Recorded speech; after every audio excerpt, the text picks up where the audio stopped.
Hello everyone, it's a really lovely day here. We've had a lot of rain during the week, but today is one of those great days for getting out and harvesting. So I've just been collecting some plantain so I can infuse it in oil to make some salves. And I remembered that actually, there's a lot of medicine in trees. So the ash, for example, can help with gout, among other things.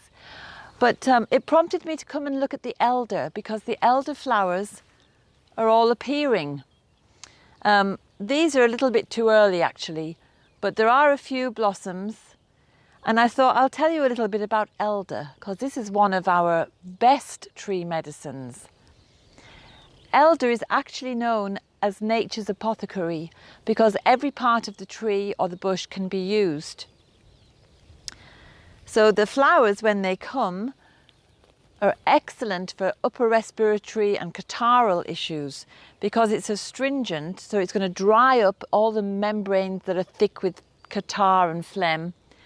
It's antispasmodic, so it's great for asthma sufferers because it relaxes the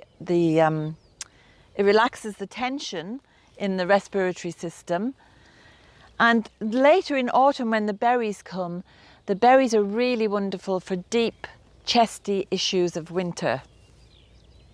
Lots of people will have heard about elderflowers and elderberry because people use the flowers to make fizzy drinks in the summertime as well as making medicine.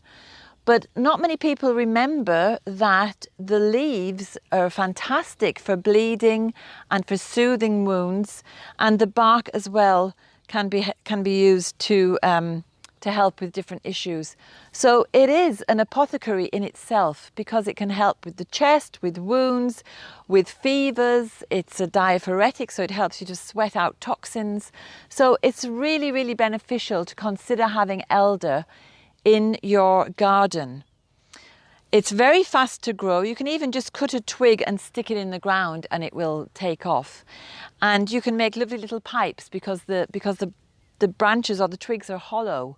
So you can make your little pipes if you wanted to. But what I really want to impress on you today is the metaphysical qualities of elder. Elder is the elder amongst our hedgerow trees.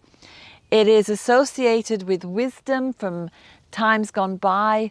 It's associated with the divine feminine and the goddess in her crone age because it's associated with wisdom, so obviously with the crone.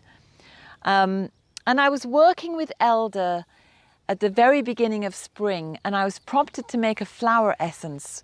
And flower essences are vibrational medicines. They work on the vibrational body or the emotional body.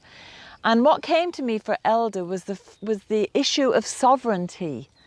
So I know what sovereignty means for me. It's about my body autonomy. It's about my personal freedom. And I think that elder can help people with sovereignty issues.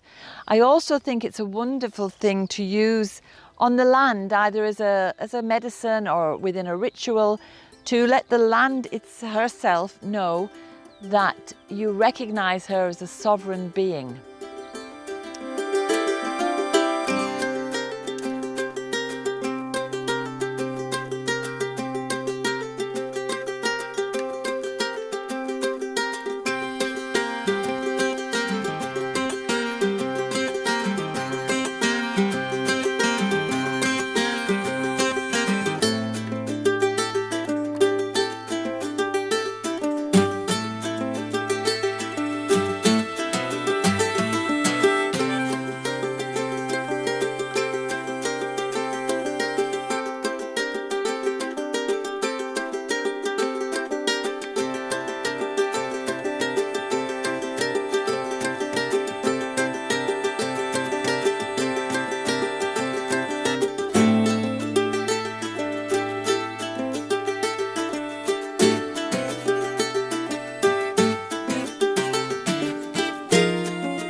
In times gone by, elder was revered as a plant of wisdom and was renowned for wisdom and for power, to the extent that the early church made a lot of laws against it. It was actually destroyed as often as it could be by churchmen.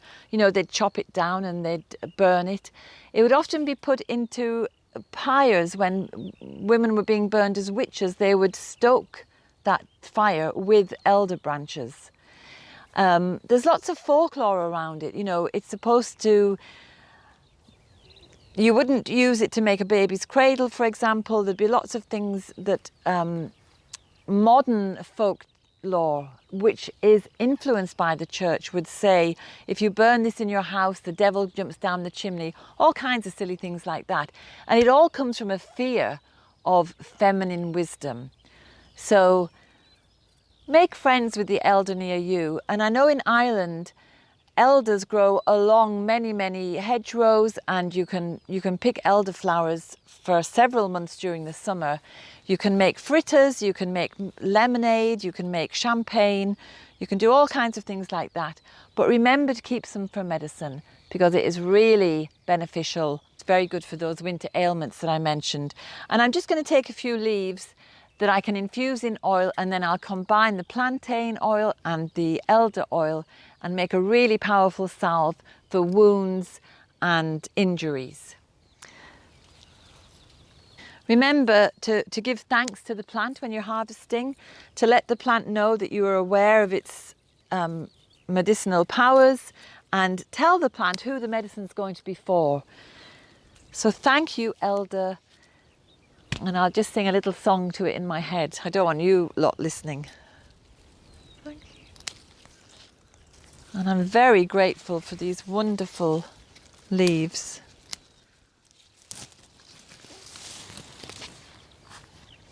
Okay. I'm going up to the house now to get some secateurs, because I've just noticed the birch is going crazy here, and I can take some little branches and I can use the leaves from the birch to make a salve for rheumatic pain and for tea, just to drink for cleansing purposes. So there is a lot of medicine in trees as well as in the low little plants on the ground. I hope you've enjoyed watching this. I hope you'll give elder some consideration and, you know, maybe think about what sovereignty means to you. And I will see you next week. So thank you so much for watching. Don't forget to read the description below, because all the details about my books are, and the website is there.